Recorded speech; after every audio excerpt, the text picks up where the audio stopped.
Ninja and Flannel, if you are running a pistol without an optic and a weapon light, you are running at a heavy disadvantage. So there's going to be a lot of things that people will say about it. You're never actually going to need it, it's too expensive, it's too heavy, etc. I've actually seen a FUD tell somebody that they didn't need a weapon light, a red dot, or even iron sights. All you have to do is look down the barrel and you're good to go. And you know what I say to them? Here's your weapon of choice right there. It's all you'll ever need. So we're going to talk about the other counter arguments to this and the things people have with issues with pistol optics and weapon lights, and if you should or shouldn't have it and all that. We're going to review both sides later in the video, so it's not just an echo chamber. You can take both sides of the argument and you can make an educated decision. Make sure you like this video, subscribe to the channel, and drop a comment down below. Also, make sure you ring that bell. YouTube seems sus with this, and a lot of those get deleted. So if you're watching this, make sure you ring the bell so you get notifications for cool videos like this. So here's some of the main reasons you should be using a pistol red dot. Now, number one, you're gonna have much quicker target acquisition. You don't have to sit there and line up your iron sights. Now, I know you can get very quick with that, but no matter what, you're always gonna be faster with a red dot. That's kind of the main point. So here's some of the main reasons you should be using a pistol optic. Now, for one, and this is the main one, is target acquisition. You're gonna be able to have both eyes open much more easily. Now, you definitely can do this with iron sights, but it takes a lot more practice and not everyone can really do it. So you're gonna be able to have both eyes open and just find your target much quicker and get your sight on there and be good to go, which is key. Now, the other side is having both eyes open, you can keep track of your target much better. Also a big deal. Now, some of the smaller things are if you have more aging eyes or people getting a little older, it sounds funny because it seems more techie, but it's actually better if you're getting older to use a red dot. It is easier than iron sights in just about every way. And a little bit of myth busting, a lot of people say, oh, what if your battery dies, something like that. Most optics on the market now, assuming they don't have a backup solar panel on them, have a 50,000 hour battery, which is around 5 years. And if you're a little more paranoid like myself, I just change it every year on my birthday. So you can't forget it. You change all your pistol optic red dots every year on your birthday and you are good to go. So that's kind of covers pretty much everything. A little side note, at the end of this video, we're gonna go over all of my different weapon lights here as well as all of my red dots just real quick, and you can just kind of see some different options and get a little basic overview. Then I'll have links in the description for everything shown. So keep that in mind. That'll be at the end of the video after we talk about our main issues. Now, here's the deal with weapon lights. This is a pretty complicated concept, so try to bear with me. You cannot shoot what you cannot see. Make sense? Now, first of all, it's in the dark. You really can't shoot it. You may not even know it's there. The other side is you need your positive target ID. If let's say it's a home invasion, something like that, you can't just shoot a silhouette in your house. That's probably not the best plan. So it's essential. It really is. You need to be able to ID what you're shooting, who you're shooting, or whatever.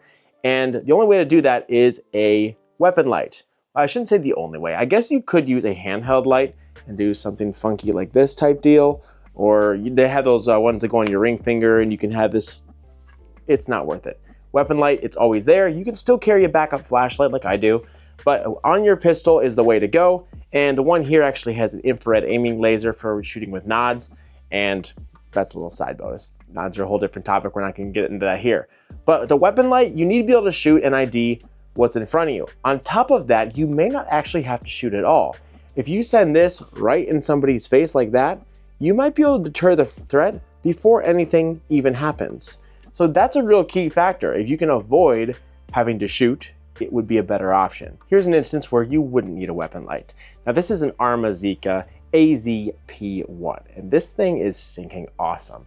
Really nice race pistol that I just picked up. Now, this doesn't even have the option for a weapon light because this is a dedicated competition pistol. Shoots fantastic, but doesn't even have a rail on the bottom because it's not its purpose. So sometimes people want to buy a really nice staccato or something like that, but this has like a 1.7 pound trigger. This does not belong in a home defense situation, but it is a fantastic race gun. So when buying a firearm, if you don't already have one, maybe you're newer, you may want to spend a bigger chunk of money for something like this, but keep that in mind that you won't even have the option with certain setups. Now, most things you do get, like here's an Avidity arms, they do have a rail already on them. This one's already optic cut. So right from factory, you can just put your flashlight on, screw on your red dot, and you're good to go. You're fully set up. Day one, no milling required, no gunsmithing. Now let's say you don't actually have an optic cut on your pistol, so you can't do a red dot. If you at least have a rail, you could do something like this. You can have no red dot, get night sights, and a weapon light. Now, not everyone's going to afford to be able to get stuff milled or buy another pistol, so sometimes you do have to just work with what you've got. But most things do have a rail, so you could do this and skip the optic for the time being, and maybe do that down the road, and this would be sufficient enough to get you by. So if you're in that boat and you can do it, at least get the weapon light. Now, another concern that some people do have is that a weapon light is going to give away your position, which is true, but there's some things you need to know about that, and we're not going to get too much into it, but you really shouldn't be clicking your weapon light on and just walking all over the place. The idea is you keep it off. You see what's potentially a target, and you do what's a momentary on, where you just hold the button and it comes on, let it and goes off. You don't click it on and leave it on like so. You're going to see a silhouette, assume it's probably a target. You're going to pop up, ID your target, and fire, and go back off. That's the idea. If you walk around with it on, you talk to a lot of ex-military guys and infantry, it doesn't go super well. Another common concern you'll hear is it's going to be way too bulky, and this can be true. For example, this is a CZ75SP01 with a Surefire X300, and as you can see, this thing is an absolute monster. It is not something that you would want to carry, especially appendix. So there are other options on the market, like on the Avidity that I showed before. Here's a Streamlight TLR7A. This is kind of one of the go-to weapon lights, and they're not terribly expensive. They are, I think, $130, $140. And if price is an issue, there's other options, like here's the Nightcore Nipple 25, which is a little more compact. It's gonna be a little cheaper. You may find some holster compatibility issues, so keep that in mind when buying weapon lights, that if you can't get in a holster, it's not gonna help you too much. But there's a lot of different options. Here's the Nightcore Nipple 27, and then I don't have it with me, I lent it to somebody, but NextTorch has a really good line of flashlights, and a lot of them are compatible with Streamlight holsters. So you can get a Nightcore, save yourself a little chunk of money, and then reuse a holster that is already made for Streamlight. There's a little life hack for you. That was free. So here's some of the more common objections that we'll see kind of all in one spot. Number one, too expensive. Now you could spend, $250, $300, $350 depending on the model on a Surefire X300, something like that. You can go down and you can spend $130, $140 on a Streamlight. You can go down a notch more. You can go down to the Nipple 25s. I think these are sub $100, something like that. Also, it's kind of cool that their batteries are actually rechargeable and quickly replaceable, which is pretty sweet, that you have the ability to just slide your battery out, slide another one in, and you're good to go. Not a bad function, and it'll save you a little bit of money. So price-wise, there's definitely options available. You don't want to go too cheap. It may not be something you base off of price, but you're going to want to base a lot off of reviews. A lot of those Amazon-only specials could be problematic for you. So just be careful when you're buying something on the more budget side, that you get something that's cost-effective and not just straight up cheap. One of the biggest ones is, I will never need it. Well, here's the thing. You're probably never going to need your gun at all. It's not statistically high, but it's better to have it than not need it, or need it and not have it, which is a pretty cliche saying, but it's true. But on the other side, for a weapon light, most bad things that do happen do in fact happen at night. You don't see people doing home invasions at noon. It's usually 2 in the morning, 4 in the morning. It's a really late night operation. For me, if I go out and smoke a raccoon in my yard trying to eat my chickens, it's always the middle of the night. Everything bad happens in the dark. And if you don't have a weapon light, you're gonna be in bad shape. Now this is a weird side, but some people do say it's too complex to add that type of stuff for beginners. Well, there's a couple different things you can think about this. Now, I don't know about you, but this isn't complex to me. Push button and light goes on, let go of button and light goes off. Putting it on is one flathead screw. So I don't know about complexity. I don't believe that's an issue personally.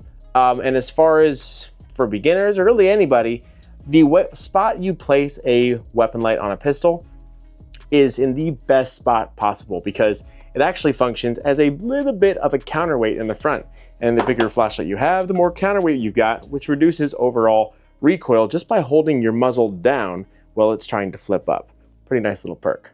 So we've talked about optics and we've talked about weapon lights. Now let's talk about the combination and why it's so important to have them actually together. Now in the dark, if you have a weapon light, it is kind of difficult to see your irons, especially if you don't have night sights. So paired together, it really is perfect. And the applications this is going to be good for is, like we talked about before, home defense, as well as concealed carry. Law enforcement, military already do the same thing. We don't really got to tell them that, obviously. But it's going to be useful for anything else where your firearm is going to be. The only place you're probably not going to need your weapon light is at the range in perfect lighting, just practicing, which is why some people think they'll never use it. But basically, a weapon light is something that you won't need until you're in a real life scenario, and then you're really going to need it. And the optic is just going to be something that is going to make everything all around better. So a couple of pointers with the red dots. One thing is, if you already are a pretty decent shooter, there's going to be a learning curve. Right off the bat, you're going to pull up and be like, I'm not as fast as with irons. This is not for me. Because that's how I was originally, but I persevered and kept dry firing and training, as we all should be doing. If you're not dry firing and you're only going to the range, it's like only taking tests and never studying. So you're going to need to practice, and how that's going to be is something like this. You pop up with your sight and you find your red dot. Pop up and you find your red dot. Over and over. You do that, you will solve that problem. So you can't just put this on and expect to be perfect, good to go right off the bat. You're gonna have to do some training to get used to it. So you have to practice with these things, practice where your thumb goes when you grab your weapon light, and you have to get proficient with that because none of this stuff is natural for any of us. You have to practice to get good. You really could buy a top tier pistol, a top tier red dot, and a top tier weapon light, and you may not even know how to use it, so just keep that in mind. It's really not pay to play. So we already talked about a lot of the weapon light recommendations, so let's go over the optics a little bit. So for starters here on my OA Defense 2311, I have the Aimwin optics. This is a somewhat newer company. This is one of the more Chinese imports, and there's a lot of debate back and forth with the Chinese red dots. I personally think a lot of them work decently well, and they're mostly the same, from Harosun all the way down to Aimwin, Siley, and all that. So we have an Aimwin here, which is one of the Chinese optics. We've got a Siley, also works decently well as a Viridian. Now Viridians are actually green dots. These are pretty interesting. I'm still experimenting with these, but so far I do like them. You can go super fancy and go the Trijicon RMR. This is kind of like the gold standard of pistol red dots. I personally don't like the glass at all. It's got kind of a blue, strange tint to it, which does help with battery life. And this is probably the most durable optic, allegedly. But that is kind of the staple. If you do just want to go something that you know for sure is never going to break, Trijicon RMR is probably the way to go, but it's also 2 to 3 times more expensive than these other dots. Moving on from that, Meprolite. These are sweet. This is actually an enclosed emitter. Meprolites are some of my current favorite ones. They've been around a long time. They're mostly Israeli for their rifle dots, and I think some of their pistol dots are made in the Philippines and India, if I'm not correct. And Meprolites have been very impressive to me with just their overall build, life, and everything.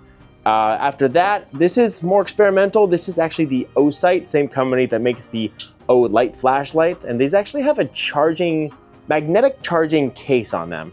They do get a 50,000 hour battery at their lower setting, so it's probably more like a 1 to 2 year battery, and then you just snap your case on there and it recharges it right in your holster. So kind of experimental, but you could also check out the O-Sights as well. All of these optics I'm talking about, I will have links in the description where you can find them, if I can find the links. And I have tested all of these. Not complete torture tests, but I've used all of these and I have not encountered any issues with any of them. So anything you see here that I've mentioned, any of the links, it's all stuff that I personally have used and currently still use. So what should we do with this information? Well, number one, we should be training. It doesn't matter if you've got a $4,000 race pistol or a broomstick. Try to become proficient with it. After that, add a weapon light. If you can swing it, get a red dot. Weapon light first, that's gonna be more important. And once you get those, make sure you spend time dry fire training, testing your dry firing by going to the range, testing your range ship by going to a competition if possible, and you will see excellent results, guaranteed. Let me know in the comments if you like using red dots and weapon lights or not. I'm curious to what your guys' thoughts are either way. And if you do get in debates with each other, try to keep at least a little bit respectful. It is funny to watch people fight, but we're all on the same side here, so be nice to each other. Farewell.